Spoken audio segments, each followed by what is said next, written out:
율법 사항들이기 때문에 뭐 길게 설명할 수도 없고 제가 법 전문가가 아니니까 또 그 내용 자체가 있는 그대로 하나님께서 정하신 법이 그대로죠. 그래서 우리가 15절, 22장 15절까지 저희가 살펴봤는데요. 더더군다나 그게 무슨 재물에 관한 소위 말하면 재산법과 관련된 내용이기 때문에 제가 돈의 어두운 관계로 그렇게 길게 설명을 잘 못하겠습니다. 읽어보시면 이렇게 배상하라고 하는구나, 이렇게 배상하라고 하는구나 이렇게 참조하시면 좋을 것 같고요.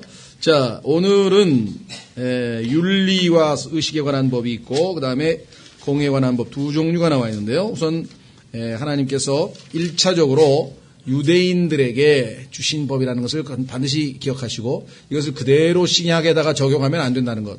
신약 우리 성도들에게 그대로 이 말씀대로 실천하라고 주신 것이 아니라 하나님께서 유대인들을 대상으로 해서 주신 법입니다. 따라서 하나님께서 어떤 원칙을 가지고 계시고 어떤 성품을 가지고 계시고 또 어떤 생각을 가지고 계신지를 우리가 간접적으로 배울 수는 있지만 이대로 우리 보고 신약의 그리스도인들에게 지키라 이건 아니라는 것이죠.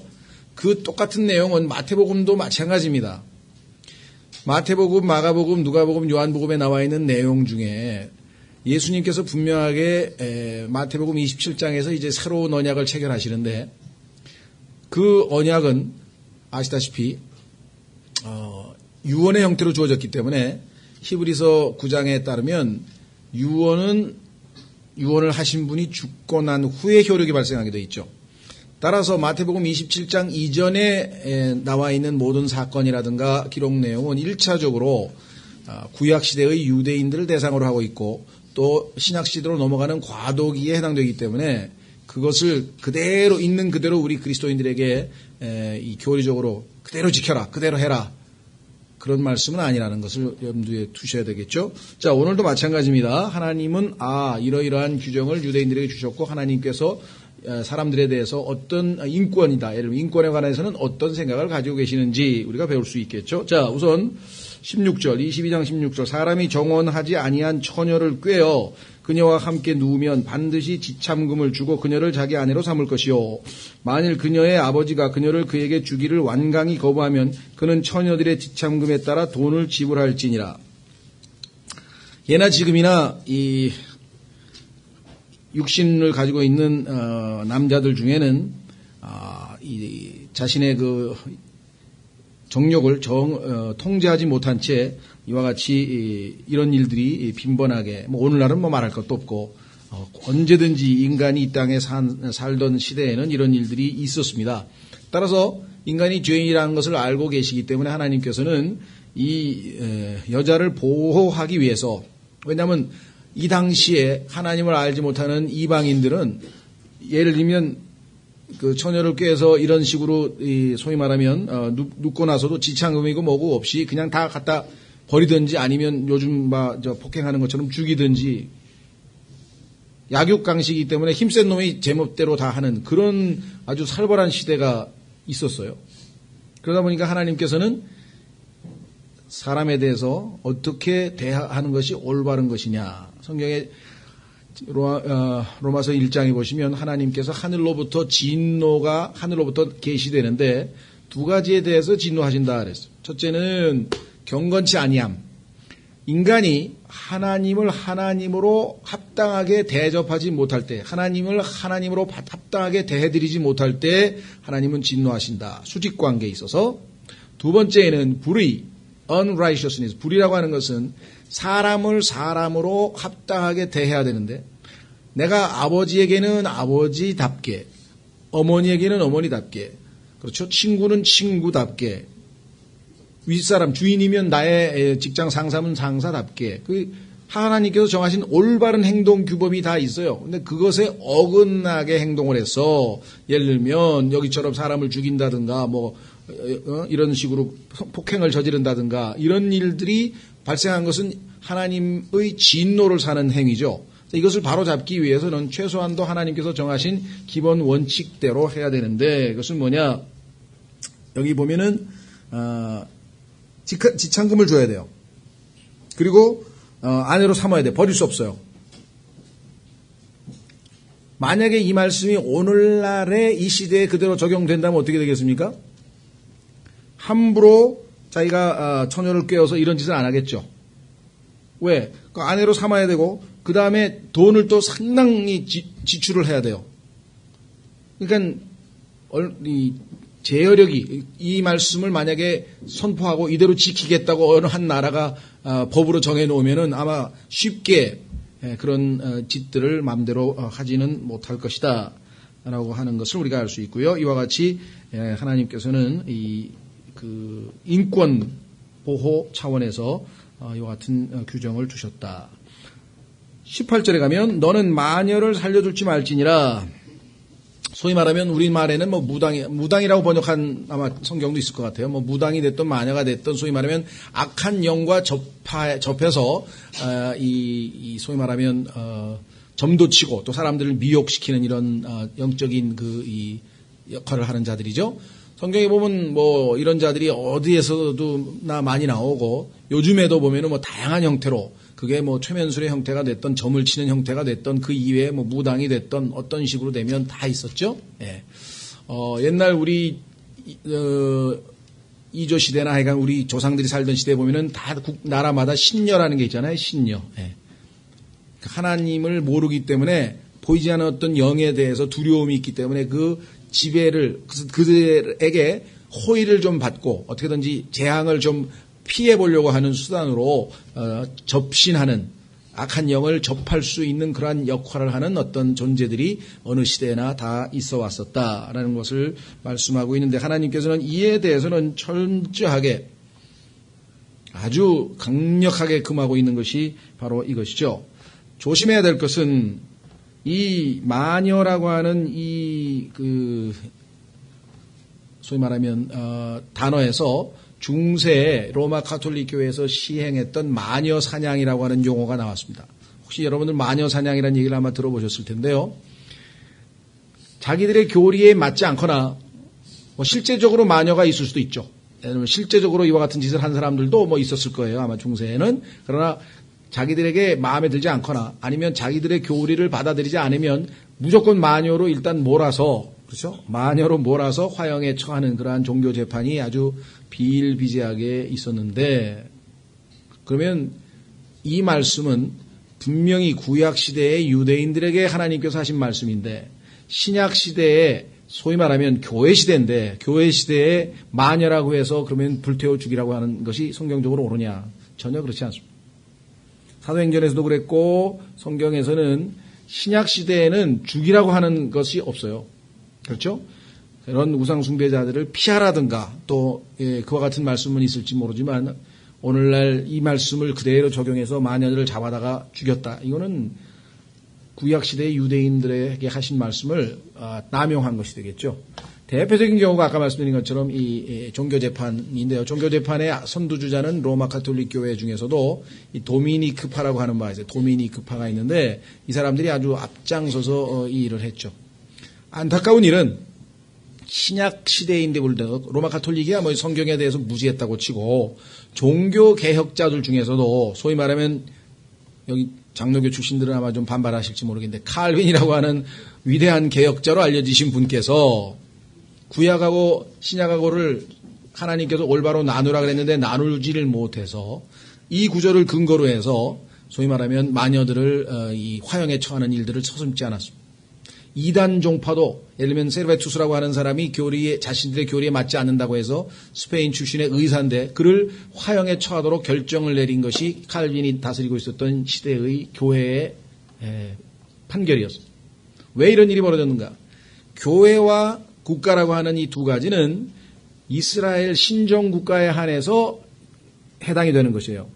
그러나 예수 그리스도께서는 분명히 이 땅에 오시면서 가이사의 것은 가이사에게 하나님의 것은 하나님에게 다시 말해서 정치와 종교가 분리되어야 된다는 사실을 분명히 말씀을 했고 세속권위 즉 하나님께서 온 우주를 통치하는 정치적인 권위는 세속적인 권위는 국왕에게 또는 뭐 대통령을 포함해서 그런 그 통치자에게 준 것이고 영적인 권위는 교회에게 줘서 교회는 하나님의 말씀을 영적인 권위로 근거로 해서 이제 판단을 내리는데 이것은 지금 말씀드린 것처럼 구약시대 유대인들에게 주신 율법이지 신약시대의 그리스도인에게 해당되는 게 아니에요.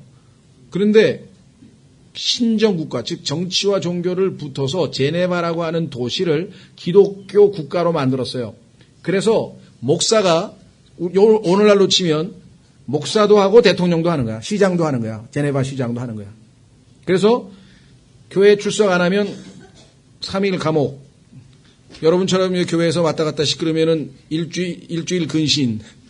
그렇죠? 애가 막 교회에서 왔다 갔다 뛰어들었다. 그러면은 곤장 10대. 여러분들, 만약에 지금 교회가 그렇게 실시하면 어떻게 되겠어요? 2단 교리를 가르쳤어요? 나오세요. 예, 뭐 어떻게 해요?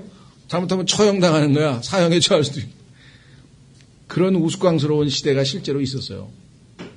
예, 신정국가, 기독교 국가. 이거는 전혀 성경을 모르는 사람. 기독교 국가란 말도 없고 신정국가란 말이 신약 시대는 있을 수가 없어요. 둘은 분리되고 예수 그리스도께서 이 땅에 지상으로 재림하셔서 직접 다스리는 천년 왕국 때, 그때 가면 예수님은 종교적인 최고 지도자요, 그 다음에 정치적인 최고 지도자요, 군사적인 최고 지도자요, 그때 가면 이제 하나가 되는 것이에요.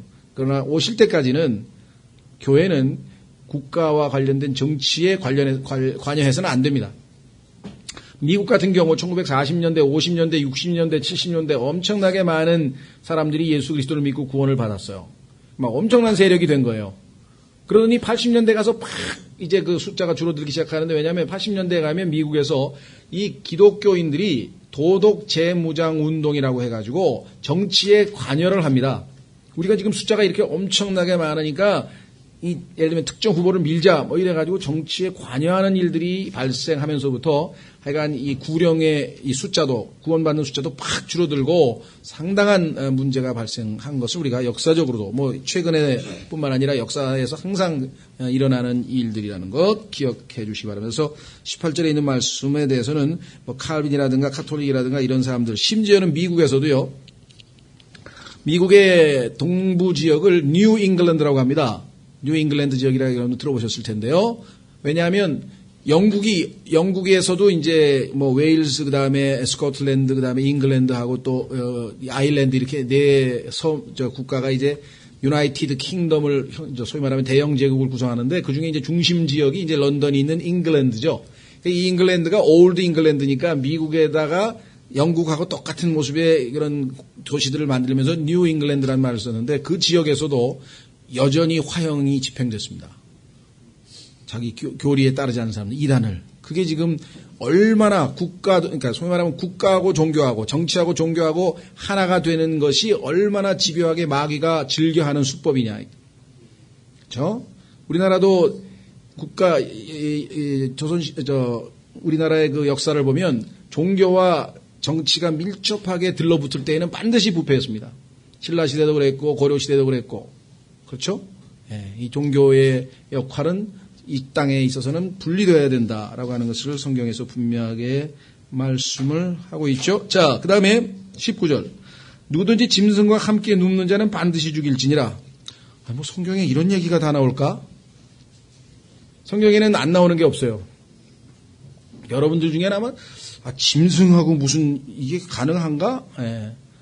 역사에 보면은 이집트라고 하는 나라에는 이것이 상당히 유행했던 것으로 기록에 나와 있고, 심지어는 최근에는 미국에서 제1차 세계대전 당시에 미국에 온 관광객들을 위해서 소위 말하면 뭐 요즘에 보면 무슨 그런 쇼 하는 데 있잖아요. 무슨 밤에 그런 무슨 쇼 하는데, 특히 뭐 네덜란드나 이런 데 가면은 뭐 라이브 쇼 하고 막 이런 데, 그런 것을 직접 관광객을 대상으로 해서 이것을 갖다가 이제 수간이라고 하는 짐승과 성관계를 갖는 것들을 보여주었다고 하는 기록이 나옵니다. 그러니까 인간이 못하는 짓이 없죠. 실제적으로 이와 같은 것은 창세기 6장에서 하늘에서 내려온 타락한 천사들이 짐승과의 관계를 통해서 다양한 종류의 돌연변이가 나타났어요. 그래서 예를 들면 스핑크스라든가, 그렇죠? 그 다음에 켄타우로스라든가 사티로스라든가, 그 말과 인간과의 관계에서, 그 다음에 뭐 사자와 인간과의 관계에서, 하여간 우리가 생각할 때에는 신화에 나오는 존재들은 실제적으로 짐승과 인간과의 관계에서 그런 일들이 벌어졌고, 그것을 가나안 땅에 있는 가나안 족속들이 배워서 실행하고 있었어요. 그래서 하나님의 거룩한 백성이 출애굽을 한 다음에 광야 생활을 거쳐서 드디어 이제 그 요단강을 건너서 가나안 땅으로 들어갈 때, 그 가나안 사람들이 행하던 그 풍습을 보고 나쁜 것은 그대로 또 금방 배우잖아요. 배울까봐 하나님께서 가나안 족속들은 씨를 말려라. 다 죽이라는 거예요. 하나님의 거룩한 백성을 보호하기 위해서. 하나님이 잔인해서가 아니라. 무슨 말인지 이해가 되셨어요? 그래서 지금 여기 나와 있는 얘기는 거기 가서 너희가 이런 짓 하는 것을 보게 되면 배우지 말고 즉시로 반드시 죽이라. 레위기에 보면은 이와 같은 행위를 confusion이라고 했어요. confusion, 혼돈. 그런데 이 혼돈이라는 단어는 바벨이라는 단어입니다. 그래서 바벨탑 사건에서 우리가 바벨이라고 하는 용어가 혼돈인데요. 그 바벨이라고 하는 단어에서 나온 단어가 바빌로니아예요. 그래서 바벨론 종교라고 하는 것은 짐승과 인간 간의 이러한 관계가 아주 실제적으로 있었던 그런 종교고, 그래서 성경에 보면 계시록 17장에 그것을 아주 상징적으로 보여주는 사건이 있어요. 어떤 거죠? 짐승 위에 올라타는 여자. 계시록 17장에 보면 나오죠? 네, 바로 그것이에요. 그게 영적으로 해석이 된 것이에요, 이제.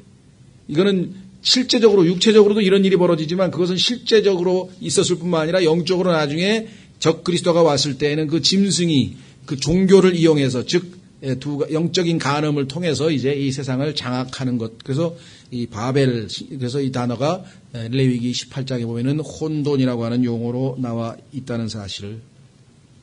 예수님께서 마지막 때에 그 문화 트렌드라고 그러죠. 요즘에 트렌드란 말 많이 쓰는데 문화 트렌드 가운데 두 가지를 말씀하셨어요. 하나는 뭐냐? 로세 때와 같다 그래요. 로세 때. 마지막 때의 모습이. 또 하나는 뭐냐? 뭐라 그랬습니까? 노아의 때와 같다 그랬어요.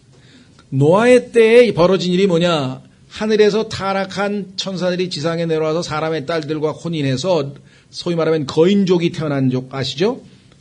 그 중에 있었던 것이 지금 짐승과의 관계, 수간이라는 게 있었다고 제가 말씀을 드렸어요. 이 내용이 어디에 나옵니까? 그리스 신화가 다 이 얘기예요. 그리스 신화는요, 제우스가 탁 보니까 인간의 여인들이 아름다워. 그래서 갑자기 뭐로 돌변했습니까? 황소로 돌변해가지고 가서 겁탈을 해가지고 여자를. 맨 그 얘기가 나와요. 그 얘기가 성경에 나오는 얘기예요. 창세기 6장에. 신화가 아니에요. 우리나라도 똑같아요. 우리나라는 어떤 식으로 변형이 되냐면 환인이 하나님이죠. 환인의 아들 환웅, 하나님의 아들이 신이죠. 성경에 나오면 신. 그가 지상에 내려와서 웅녀, 사람의 딸과 혼인을 해서 누가 나왔어요? 거인족에 해당하는, 네필림에 해당하는 유명한 누구? 단군이 생기신 거예요. 똑같아. 어느 나라에 가도 다 이런 신화가 있어요. 왜? 창세기 6장에서 실제로 이런 일들이 벌어졌기 때문에 그런 것이에요. 놀라운 사실은 다니엘서에 보면 마지막 때에 가면 교회가 휴거되고 올라가서 이 지상에 이제 마지막 때가 돼서 환란 시대가 시작이 되면 똑같은 일이 벌어져요. 사람이 아닌 자들인데 어떤 자들이 다시 우주에서 내려와서 사람과 섞을 것이요. 이렇게 써 있어요. 사람이 아닌 자들이 사람과 다시 하나가 돼서 이와 같은 일들을 저지를 것이라고 성경에 나와 있는데 왜 그럴까요? 예수님께서 뭐라고 예언하셨어요? 네, 노아의 때와 같게 될 것이다 라고 예언했잖아요. 마지막 예수님 재림 직전에. 그 다음에 또 하나 뭐였습니까? 로세 때. 로세 때 유행했던 건 뭔가요? 동성애. 동성애가 문화 트렌드예요. 다수가 동성애를 하고 있어. 그러니까 거기서 동성애를 안 하면은 소수가 되는 거야. 그런 시대에 살고 있었어요. 근데 지금 우리나라, 미국도 지금 가니까 점점 그렇게 되는 것 같더라고. 그렇죠?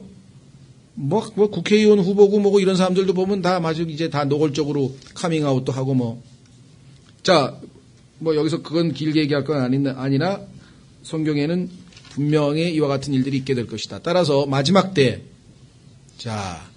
마지막 때의 트렌드에는, 동성애는 이미 아주 우리나라에도 왕의 남자인지 뭔 남자인지 하여간 그런 영화가 나오면서부터 아주 그냥 일반화되고 옥탑 고양인지 고양이 옥탑인지 또 한참 이게 이제 자연스러워져서 동성애 자주 나온 얘기 아니야 이제 그거 아무것도 아니네 놀라지도 않아 이제. 그렇죠?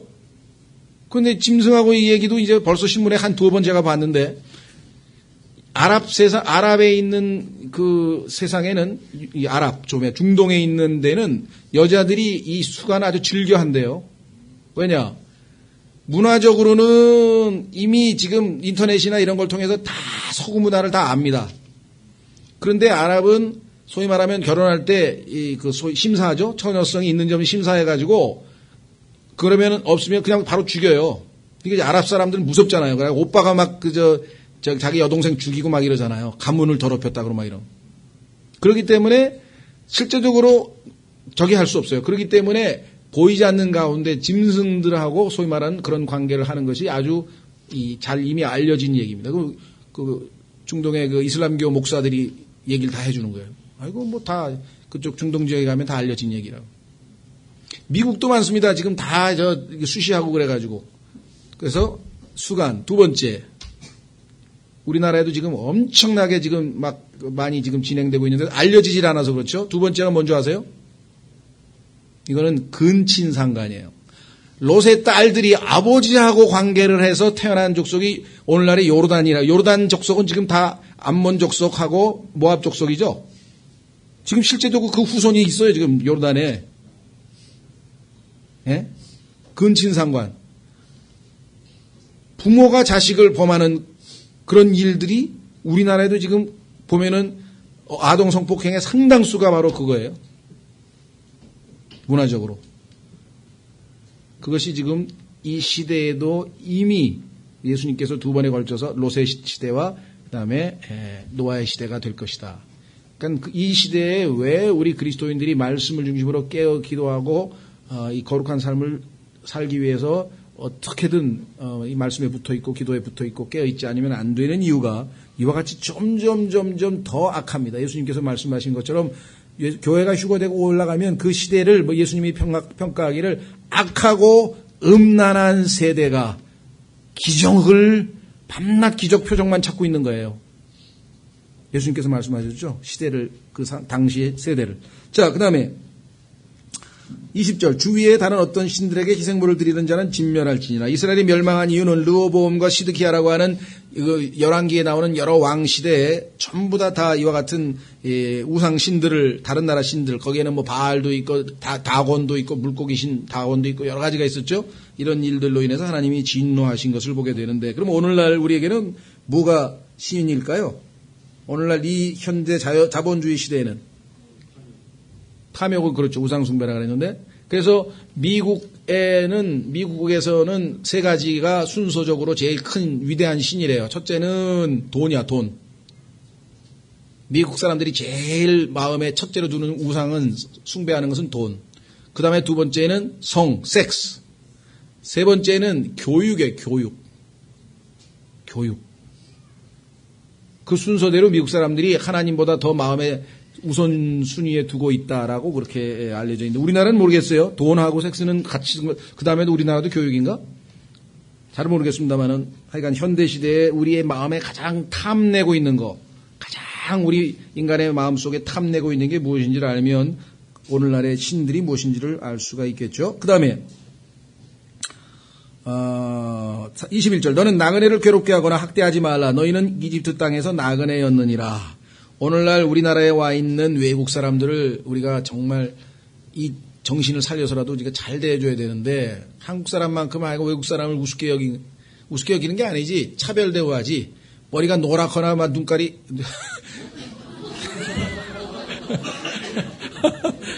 동그래가지고 알사탕만 하지 그냥 이런 나라 사람들은 그냥 가가지고 그냥 고개 푹 숙이고 좀 못 산 게, 이렇게 감잡잡하고, 우리보다 못 산다 그러면 아주 깔보고, 그러죠? 예. 하여간, 대한민국처럼 외국인을 그렇게 노골적으로 차별 대우하는 나라가 없답니다. 아주 불쾌하게 생각해요. 과거에는 이제 문화적으로, 이게 뭐 이런 나라가 다 있어 했던 게 뭐냐면, 한국에 왔더니, 요즘에는 그렇게 안 하죠? 남자 화장실, 여자 화장실 따로따로 짓죠? 근데, 20, 30년 전까지만 해도 가면 화장실에 남자, 여자 같이 들어가가지고 이렇게 돼 있는 거 있잖아요. 그래가지고 막 즐겁을 했다고 그런 얘기들이 과거에 있었어요. 근데 이제 문화적으로는 좀 나아졌는지 모르겠는데 우리가 졸부가 돼가지고 갑자기 조금 경제적으로 나아지니까 우리보다 못 사는 사람들을 너무나 우습게 여기는 거예요. 중남미도 비슷해요. 중남미 사람들은 경제적으로는 우리보다 좀 못 살고, 물론 브라질은 뭐 우리하고 뭐 막상 이제 상당히 잘 사는데 그 이외 나머지 나라는 대부분 굉장히 못 삽니다. 그렇죠? 이 못 사는 나라 사람들을 우리가 우습게 여기니까. 그러나 문화적으로는요, 노벨 문학상을 탄 사람이 중남미에 많아요. 그리고 이 소위 말하면 그 역사 문화적으로 굉장한 자부심을 가지고 있는 사람들이에요. 근데 그런 사람들을 우리가 조금 경제적으로 낫다고 해가지고 가서 막 무시하고 막 이렇게 해서 하여간 중남미에서 대한민국에서 이 무역이나 이런 데서 성공한 사례가 거의 없어요. 반대로 일본 사람들은 아주 그 비율을 잘 맞춥니다. 그래가지고 우리보다 가격은 비싼 가격인데도 일본 사람 것들을 우리 거를 안 사고 일본 사람들 거를 사게 만들어요. 왜냐? 중남미 사람들은 감성적이에요. 이성적으로 보면 우리나라 게 싸니까 사야 돼. 그런데 우리나라 사람은 기분이 나빠. 우리를 비웃었으니까. 그러니까 일본 걸 사는 거예요. 그러니까 이 사람들도 좀 멍청하지만 감성에 의해서 좌우되니까. 우리는 더 그걸 모르는 거예요. 그래서 아주 실패를 하고 그러는데요. 자, 하여간 나그네에 대해서 하나님은 특별한 관심을 가지고 있다라고 했고요. 그 다음에 더더군다나 22절 너희는 과부나 아버지 없는 아이를 괴롭히지 말지니라. 22절에서 저도 읽다 보면은요, 성경에서 고아라고 하는 말이 있는데 꼭 고아란 말을 안 쓰고 꼭 아버지 없는이란 말을 썼더라고요. 지금도 의심이 돼. 그러면 아버지는 계시는데 어머니 없는 경우에는 여기 해당이 안 되는 건가? 안 될 것 같아요. 그렇죠? 과거에, 그러니까 아버지가 가지고 있는 어떤 그 가장으로서의 뭐 이런 경제적이라든가 어떤 그런 힘과 관련된 건지 의도적으로 꼭 성경은 고아란 말을 안 쓰고 아버지 없는 이렇게 꼭 썼더라고요. 그래서 하나님께서 아마 특별히 배려하시는 두 부분이 바로 이 두 대상인데요. 그래서 정말 하나님의 그 약자에 대한 보호하시는 마음이 여기 들어있다. 신약에서는요, 가만히 있어요. 죄송합니다. 22절이 그 내용이고 23절, 24절이 거기에 연관된 내용이죠. 내가 만일 어떤 식으로든 그들을 괴롭혀서 그들이 어떻게든 내게 부르짖으면 내가 반드시 그들의 부르짖음을 들을 것이요. 내 진노가 맹렬함으로 내가 칼로 너희를 죽이리니. 하나님이 아주 굉장히 진노하시네요. 내가 너희 아내들은 과부가 되고 너희 자녀들은 아버지 없는 자가 되리라. 신약에서는요. 자, 우선 두 군데를 보겠습니다. 마태복음 23장 14절에 보면 예수님께서 바리새인들이 하는 짓 가운데 과부들의 재산을 삼킨다라는 표현이 나와요. 아주 악한 자 중에 이런 짓을 하는 사람들이 있죠. 마태복음 23장 14절.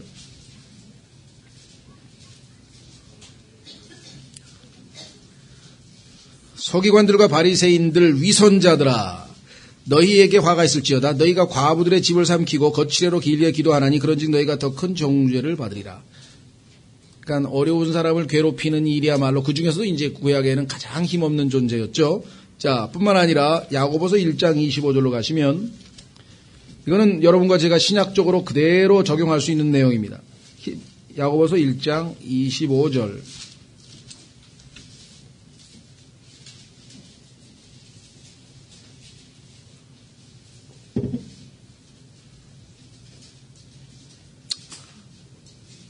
찾으셨어요? 예. 야고보서 1장 25절에 누구든지 자유롭게 하는 완전한 법을 들여다보며 밑으로 내려가서 26절 죄송합니다. 너희 가운데 어떤 사람이 신앙심이 있어 보이되 자기 혀를 제어하지 아니하고 자기 마음을 속이면 이 사람의 신앙 행위는 헛것이니라. 근데 굉장히 의역이 돼 있어요. 26절에 보면은 여기서 신앙심이라고 하는 단어가 영어로 religious고요. 밑에 나오는 신앙 행위는 religion이에요. religion이란 말 우리는 다 종교라고 번역하죠. 아마 여기 계신 분들 중에서도 상당히 소위 말하는 복음교회 출신들이 계실 텐데 복음교회 사람들이 제일 싫어하는 게 종교예요. 그렇죠?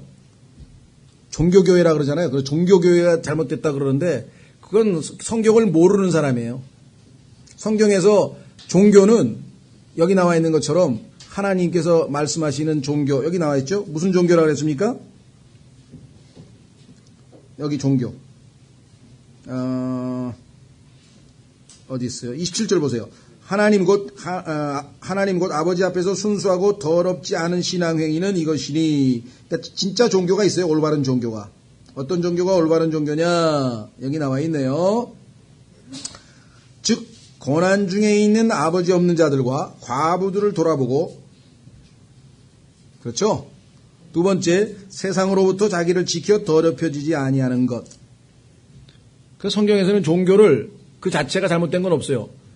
순수하고 바른 종교는 권장하고, 잘못된 종교 행위, 예를 들면은 뭐 예배 의식이라든가 행사라든가 어떤 그런 것에 치우쳐서 영과 진리로 하나님께 경배하는 게 아니라 어떤 종교 의식을 쫙 해서 그걸 가지고 하나님께 나아가려고 하는 것은 잘못됐다고 하지만, 종교라고 하는 용어 자체가 성경에서 다 잘못된 것으로 쓰이는가? 아닙니다.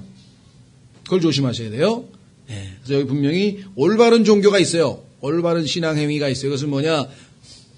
여기 나와 있는 것처럼 아버지 없는 자와 과부를 돌아보는 것, 그다음에 세상으로부터 자기를 더럽히지 않고 지키는 것. 이거 우리가 신약적으로도 얼마든지 적용이 가능한 것이겠죠. 자, 다시 돌아오셔서 25절. 내가 만일 내 곁에 있는 가난한 내 백성 중에서 누구에게 돈을 빌려주거든 그에게 이자 받는 자같이 굴지 말고 그에게 이자를 부과하지 말지니라. 내가 어떻게든 내 이웃의 옷을 담보로 잡거든 해가 질 때까지 그에게 이것을 넘겨줄지니라. 우선 25절부터 보시면 이스라엘 백성들은 자기 12지파에 해당하는 자기 민족, 자기 형제들에게 돈을 빌려줄 때에는 이자를 받을 수 없도록 하나님께서 규정하셨어요. 그러나 다른 민족들에게 돈을 빌려줄 때는 이자를 받아도 됩니다. 확인해 보겠습니다. 신명기 23장 20절.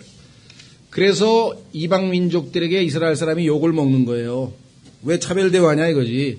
왜 우리한테는 이자를 받냐 이거죠. 신명기 23장 20절.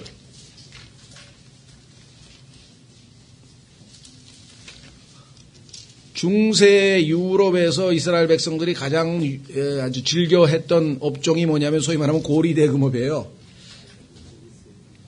예, 유명한 셰익스피어 작품 중에 베니스의 상인이라고 하는 그 베니스의 상인은 유대인 고리대금업자, 소위 말하면 전당포 하면서 또는 돈놀이 하는 그런 사람들이 일수놀이도 하고 그래가지고 돈 버는 유대인들을 얘기하는데요. 신명기 23장 20절에 보시면 이렇게 말씀하죠. 너는 타국인에게 구워주고 이자를 받아도 되려니와 내 형제에게는 구워주고 이자를 받지 말지니라. 그리하면 주 내 하나님께서 내가 가서 소유할 땅에서 내가 손을 대는 모든 일에서 내게 복을 주시리라. 그렇죠? 자, 그래서 하나님께서 특별히 형제 간의 어떤 그 특별한 관계를 인정하는 유대인들 사이에서 말씀을 하고 계십니다. 그렇죠? 자, 그 다음에 다시 돌아오시면 이번에는 담보로 잡는 얘기가 나왔네요. 26절. 내가 어떻게든 내 이웃의 옷을 담보로 잡거든 해가 질 때까지 그것을 그에게 넘겨줄지니라. 그에게는 그것이 유일하게 덮는 것이요 그의 살을 덮는 의복이니 그가 무엇을 입고자 하겠느냐. 그가 내게 부르짖으면 내가 들으니 나는 은혜로운 자니라. 하나님의 성품에 어긋나는 짓은 하지 말라 이 말이죠. 그렇죠? 예.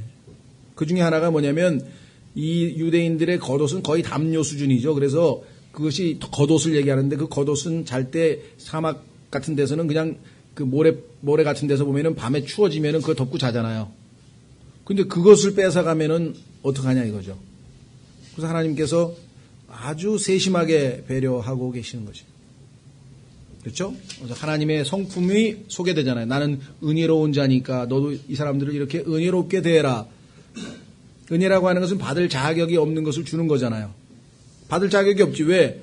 돈을 빌려갔는데 담보로 잡혔으니까. 그러나 너는 그 받을 자격이 없지만 왜? 너도 하나님 앞에 은혜를 많이 받지 않았느냐? 여러분이 예수 그리스도로부터 은혜를 많이 받은 사람일수록 다른 사람들에게 관대합니다. 하나님이 나에게 은혜를 받았는데 은혜 받은 게 많으면 많을수록 다른 사람에게도 은혜를 많이 베풀게 되어 있는 것이겠죠. 자, 그 다음에 28절. 너는 신들을 욕하지 말며 내 백성의 치리자를 저주하지 말라. 유다서에 보면은요. 유다서에 보면은 심지어는 누구죠? 가브리엘인가요? 가브리엘이 아니고 미가엘마저도 마귀에 대해서 그렇죠? 함부로 말을 안 하고 그냥 주께서 너를 꾸짖기를 원하노라 이렇게 얘기한 것을 우리가 보게 돼요. 그렇죠? 여러분들 유다서에 나와 있는 내용 아시죠? 어디 나오나요? 유다서 맞나? 예, 유다서 9절에 보면 그러나 천사장 미가엘도 모세의 몸에 대하여 마귀와 다투며 논쟁할 때 감히 그에게 욕설로 비난하지 아니하고 다만 이르되 주께서 너를 꾸짖기를 원하노라 하였느니라. 자, 그런데 8절에 보면 또 그와 마찬가지로 이 추악한 꿈꾸는 자들도 육체를 더럽히고 그다음에 여기 통치권을 멸시하며 그랬잖아요.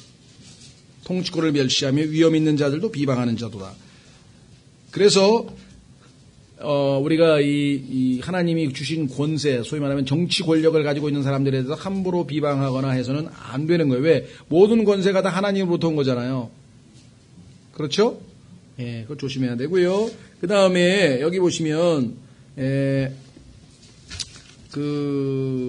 아까 9절 신약에서 바울이 한번 인용한 적이 나와 있어요. 한번 확인해 보겠습니다. 사도행전 23장에 가면 바울이 참 성경을 굉장히 잘 알고 있었던 거예요. 딱 하면 그냥 성경 구절이 입에서 툭 항상 나올 수 있을 정도로 아마 준비되어 있었던 것 같아요. 그러니까 뭐 하나님이 복을 주시지 않을 수 없고 크게 쓰지 않을 수 없었던 것 같은데요. 사도행전 23장으로 가시면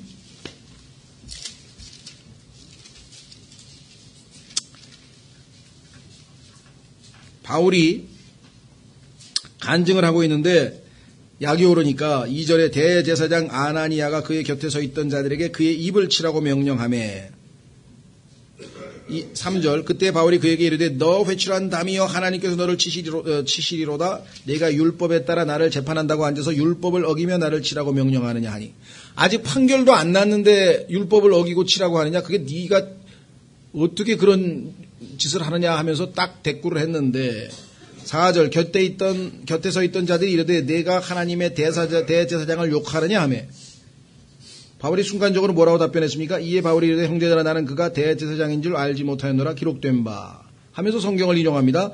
너는 내 백성의 치리자를 비방하지 말라 하였느니라 하더라. 그랬죠? 그래서 참 능수능란하게 이 성경 구절을 인용을 하는데요.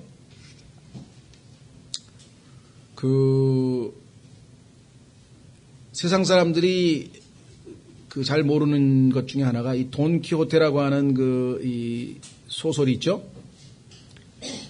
현대 소설의 효시라고 알려진 현대 소설이라고 하는 그 구조를 갖춘 소설의 효시라고 알려져 있는 돈키호테. 뭐 서양에서는 성경 다음으로 가장 많이 번역된 책으로 알려져 있는 아주 유명한 소설이죠.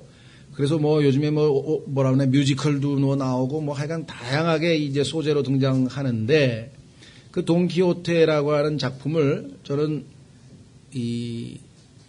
다른 이유로 논문을 쓰기 위해서 다른 이유로 읽을 수밖에 없었는데 거기에 보면 성경 인용이 엄청나게 많아요. 근데 그 중에서도 레위기, 신명기 상당히 어려운 부분에 있는 내용들이 많이 기록되어 있어요. 그러니까 세르반테스라고 하는 사람이 이제 유대인이라고 이제 추측하는 이유 중에 하나가 구약 성경에 너무나 능통한 거야. 근데 유대인이 아니고 어떻게 그렇게 구약 성경을 자유자재로 인용할 수 있었을까? 그런 이야기가 있죠. 뭐 단정 짓지 않는데 그 이외에도 이제 몇 가지 이유를 들어서 이 크리스토퍼 콜럼버스라든가 그다음에 세르반테스 이런 사람들이 다 유대인이었을 것이다라고 하는 이야기들을 우리가 하는데요. 하여간 보면은요. 성경 구절을 능수능란하게 인용합니다. 돈키호테가. 딱 얘기하면은 바울처럼 딱 성경 구절을 인용해서 답변을 해요.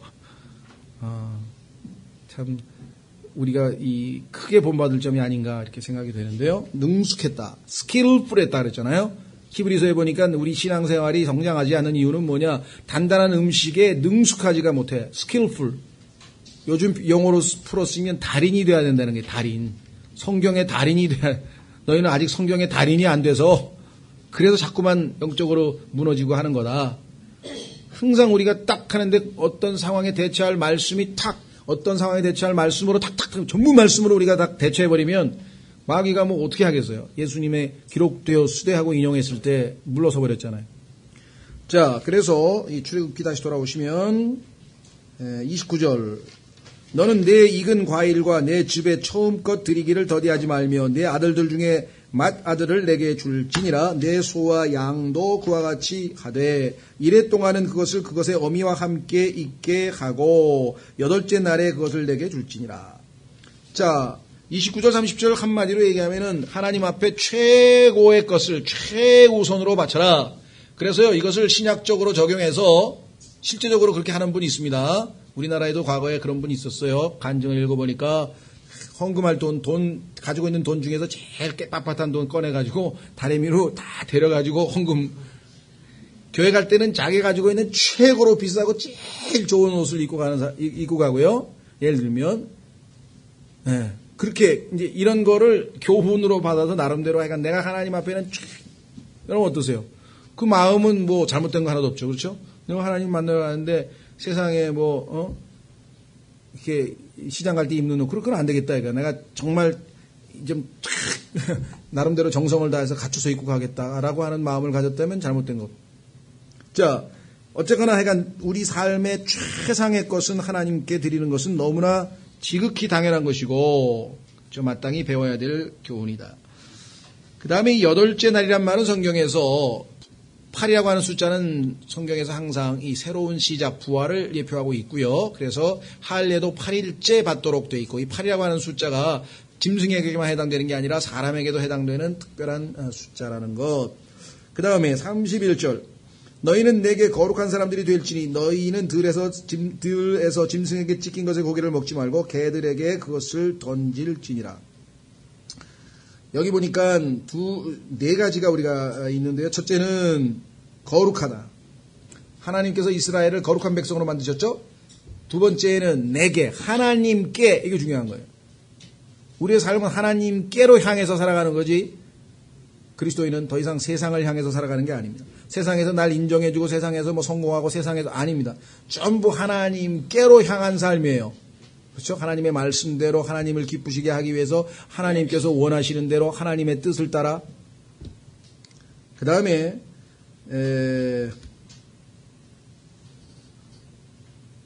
하나님께서 인간과 짐승은 분명히 다르다는 것을 여기서 얘기해 줬네요. 그렇죠?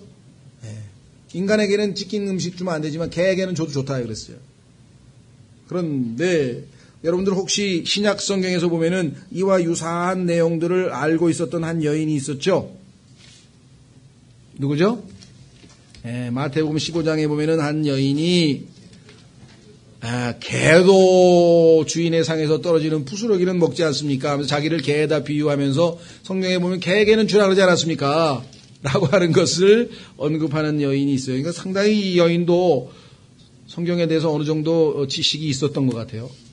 그럼 우리 성경에서 참조로 읽어볼 수가 있습니다. 자, 그 다음에 계속 우리가 오늘 8절까지 보겠습니다. 23장 1절. 너는 거짓 소문을 퍼뜨리지 말며 사악한 자와 손을 잡고 불의한 증인이 되지 말라. 뭐 신약적으로도 적용해도 아무런 문제가 없는 거겠죠. 거짓말하지 말라는 말씀하고 똑같은 거니까 거짓 소문을 퍼뜨리지 말며. 1차적으로는 개인에 해당되는 거겠지만요. 오늘날 이 죄를 가장 많이 범하고 있는 것은 언론 매체입니다. SNS는 말한 것도 없고. 그렇죠? 지금 그 SNS 하면서 거짓 소문 퍼뜨리는 사람이 어디 한둘이에요, 지금? 사실에 기초하지 않은 것들을 셀 수도 없이 많이 지금 전달하고 있죠. 사악한 자와 손을 잡고 불의한 증인이 되지 말라. 돈 받고 가서 거짓 증인 해줘가지고, 그렇죠? 엉뚱한 사람 감옥에 보내고 진짜 감옥에 갈 사람은 빼내는 일이 비일비재하게 벌어지고 있습니다.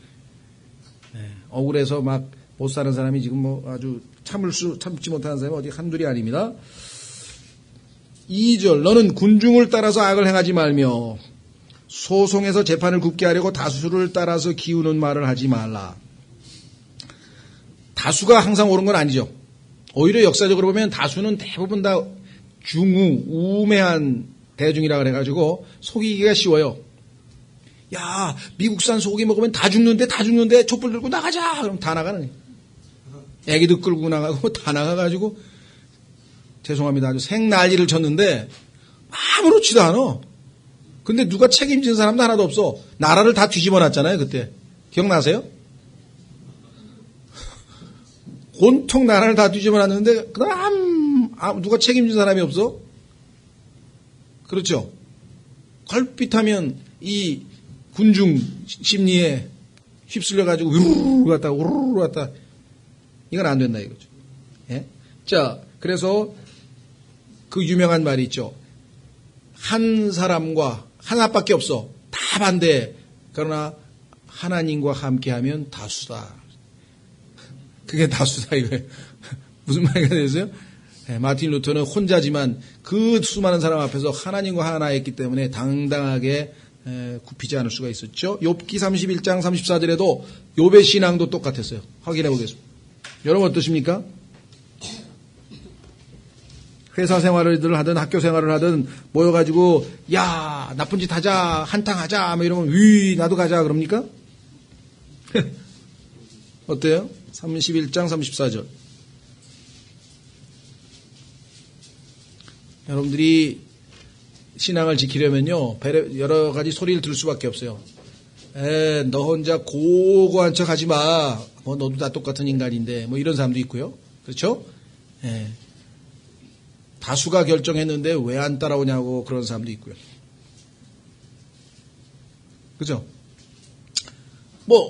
우리 모두 다 데모에 참가합시다 하고 막 선동을 했어. 우르르. 그 중에서 나는 싫다. 그런 사람이 있을 거 아니에요. 예를 들면. 옳지 않다고 생각하면. 그 사람을 막 몰아가지고 막 심판하고 막 비방하고 그죠? 그때 여러분들이 나는 옳지 않기 때문에 거절하겠다라고 하는 용기가 과연 있겠느냐 이거. 하나님의 말씀에 근거해서 우리가 행동할 수 있는 거겠죠. 그 다음에 욥기 31장 34절에 보면 욥도 이런 고백을 합니다. 내가 큰 무리를 두려워하거나 가족들의 멸시를 두려워하였으므로 잠잠하고 문 밖에 나가지 못하였더냐. 난 그런 거 두려워하지 않았다 이게. 올바르면 했다 이게. 아주 유명한 설교 제목 중에 하나가 뭐냐면요. 옳으면 하라. 옳지 않으면 그만두라. 그게 설교 제목이에요. If it is right, do it. If it is wrong, quit it. 설교 제목 어떠세요? 아이고, 너무나 간단해. 옳으면 해. 죽든지 살든지 따지지 말고 그냥 옳으면 해. 잘못됐으면 그만둬. 망신을 당하든 아니면 쫓겨나든 그만두라. 그게 하나님 앞에서의 우리의 자세다. 명설교 같아요. 명설교 제목 같아요. 자, 3절. 너는 가난한 자의 소송에서 그에게 호의를 보이지 말지니라. 현대판 오늘날은요. 우리가 어렵고 힘들고 가난한 사람에 대해서 특별한 배려를 하고 이건 나쁜 건 아닌데 죄를 지으면 그 사람도 죄인 아니에요. 그렇죠? 그런데 가난하다라고 해서 죄인인데 그걸 덮어준다든가 이건 안 된다는 거예요. 하나님께서. 그 다음에 공평해야 되니까 4절. 만일 내가 내 원수의 길 잃은 소나 나귀를 만나거든 반드시 그것을 그에게 돌려줄 것이며 내가 만일 너를 미워하는 자의 나귀가 집 밑에 깔린 것을 보거든 그를 돕고 싶지 아니하여도. 하나님은 너무나 우리를 잘 아시는 것 같아. 안 돕고 싶어 우리도. 그를 돕고 싶지 아니하여도 이를 악물고는 없네. 반드시 그와 함께 도울지니라. 으이그 쌤통이다 그러는데 그래도 도와주려는 거야. 여러분 그런 경우가 있나요? 혹시라도? 참 이게 믿음이에요. 정말 내 생각하고 달라도 하나님 생각이 맞으면 하나님 뜻대로 하겠다. 유사한 실제적인 적용이 누가복음 10장에 사마리아 사람이 이 사마리아 사람에 대한 유명한 이야기하는 선한 사마리아 사람에 대한 이야기에서 적용 가능한 얘기가 되겠죠. 자, 그 다음에 6절. 너는 가난한 자의 소송에서 그에 대한 재판을 굽게 하지 말지니라. 이거는 이제 가난하다고 해서 또 무시해서도 안 되겠고 도와줘서도 안 되겠고. 7절. 너는 거짓된 일로부터 내 자신을 멀리하며 무죄한 자와 의로운 자를 죽이지 말라. 무죄한 자와 의로운 자를 죽인 재판이 얼마나 많습니까? 나중에 가지고 다시 재심해가지고 다 뒤바뀐 사람들 많잖아요. 그렇죠? 그 다음에 나는 사악한 자를 의롭다 하지 아니하리라. 신약적으로 그러면 사악한 자가 예수님을 믿으면 하나님께서 의롭게 하시는데 여기는 왜 이렇습니까? 아까도 말씀드렸죠. 신약의 교리하고 이거하고 비교해서 적용하면 안 된다 그랬죠. 무슨 말 아시겠어요? 하나님께서는 악한 자에 대해서는 반드시 거기에 대해서 대가를 치르게 하고 심판하신다는 그 원칙을 천명하신 것이지, 신약 시대에 사악한 자에게는 하나님께서 예수님을 아무리 믿어도 칭의를 안 주시겠다, 의롭다 안 하겠다, 그런 얘기가 전혀 아니라는 것이죠. 마지막으로 8절에 너는 뇌물을 받지 말라. 뇌물은 지혜로운 자의 눈을 어둡게 하고 의로운 자의 말을 굽게 만드니라. 뭐 지금 우리나라의 정치 스캔들은 99%가 다 뇌물 사건입니다. 그렇죠? 그래서 저는 감히 여러분에게 제안 드립니다. 국회의사당에다가 이 성경 구절을 써서 크게 플랜카드를 만들어서 걸어놓읍시다. 어떻게 생각하십니까? 예? 청원을 한번 할까요? 국회에다 들고 가서 국회의원들이요, 하나님의 말씀을 여러분들에게 잘 보여드리기 위해서 앞에다가, 아니면 여러분과 제가 일주일에 1인 시위를 한번 할까요? 100일 동안만 하면 되지 않을까? 100명이니까 우리가 하루에 가서 2시간씩만 국회의원들이 보라고. 너는 뇌물을 받지 말라. 뇌물은 지혜로운 자의 눈을 어둡게 하고 어려운 자의 말을 굽게 만드느니라. 이 뇌물이란 단어가 성경에서는 선물이란 단어네요. gift, 선물.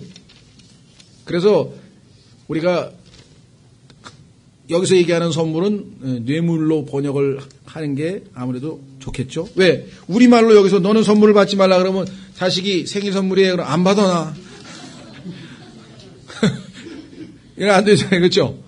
어쩔 수 없이 우리는 이 문장에서는 영어의 선물이라는 단어를 문맥에 따라서 선물로, 뇌물로, 나쁜 의도로 주는 그런 거는 뇌물로 번역할 수밖에 없는 것이라는 것을 기억하시면 좋겠네요. 예, 다음 시간에는 이제 9절서부터 구체적으로 이제 유대인들 이제 이 안식일 지키는 일, 그 다음에 명절 지키는 일, 이런 말씀들을 조금 더 보면은 이제 구체적으로 더 우리가 이제 하나님의 이 언약의 내용을 마지막으로 더 확인할 기회가 있을 것 같네요. 자, 다음 시간에 계속하겠습니다. 오늘은 23장 8절까지 왔습니다. 다 같이 일어나셔서